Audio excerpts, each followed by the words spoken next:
ऐसी हालत है इस वक्त देश में कि जिनका शिक्षा से कोई संबंध नहीं है वो शिक्षा मंत्री, जिन्होंने कभी किचन में पैर नहीं रखा वो खाद्य मंत्री बने हुए। जब नहीं वो खाद्य मंत्री होंगे। क्यों? उनकी योग्यता यह है कि वो 10 दफा जेल में गए।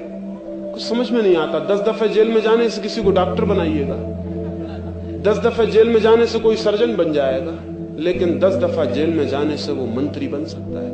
मंत्री क्या सबसे अयोग्य काम है? इसके लिए कोई योग्यता की जरूरत नहीं। इस वक्त हिंदुस्तान में अगर चपरासी भी होना हो तो एक विशेष योग्यता की जरूरत है, लेकिन प्रधानमंत्री भी मुल्क का होना हो तो किसी योग्यता की कोई जरूरत नहीं। सबसे अयोग्य काम जिसके लिए शिक्षित होने की, योग्य होने की, किसी तरह के विशेष ज्ञान की कोई जरूरत नहीं है, वो राजनीति।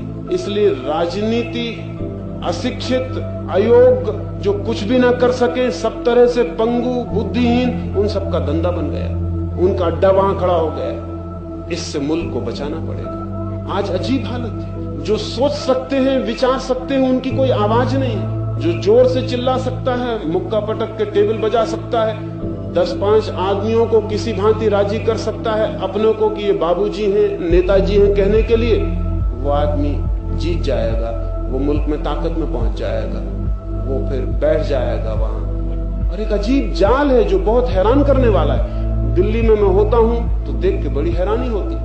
बड़े नेताओं से मिलना होता है तो बड़ी हैरानी होती कि नेता का बड़ा होना क्या जरूरी रूप से बुद्धि का छोटा होना होता है? शरीर तो जरूर नेताओं के बड़े हो गए और शरीर फैलते ही जा रहे हैं, अत्यंत कुरूप और बेढंगे होते चले जा रहे हैं, लेकिन बुद्धि भीतर सिकुड़ती जा रही है। बुद्धि का कोई पता नहीं चलता। एक बड़े नेता के घर में मैं मेहमान था तो उन्होंने कहा कि मैं गाय का ही दूध पीता हूँ, भैंस का नहीं पीता। मैंने कहा क्या हुआ?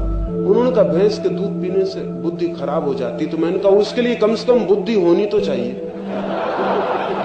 तभी खराब हो सकती है। आप निष्फिक्र पियो, आपको कोई पीने में डर नहीं होना चाहिए, कोई डर की जरूरत नहीं। मगर आप हंसे, वो हंसे भी नहीं, तो उसके लिए भी समझने की बुद्धि चाहिए। वो मुझे मुंह बाके देखते रह गए कि मैं क्या कह रहा हूं। एकदम बुद्धिहीन नेतृत्व मुल्क के ऊपर बैठ रहा है, कौन उसे अलग करेगा? बहुत हैरानी का मामला हुआ है, लेकिन चारों तरफ घटित हो रहा है। और इसे कैसे रोका जाए? युवकों को राजनीति में भाग नहीं लेना चाहिए, लेकिन राजनीति पर गहरी नजर रखनी चाहिए, समझना चाहिए, पहचानना चाहिए, अध्ययन करना चाहिए। जब वो कल जिंदगी में भाग लेने आए तो जो भूल पिछली हमने 20 सालों में की है वो आगे ना हो, इसका बोध, इसकी मेहनत, इसका श्रम उन्हें उठाना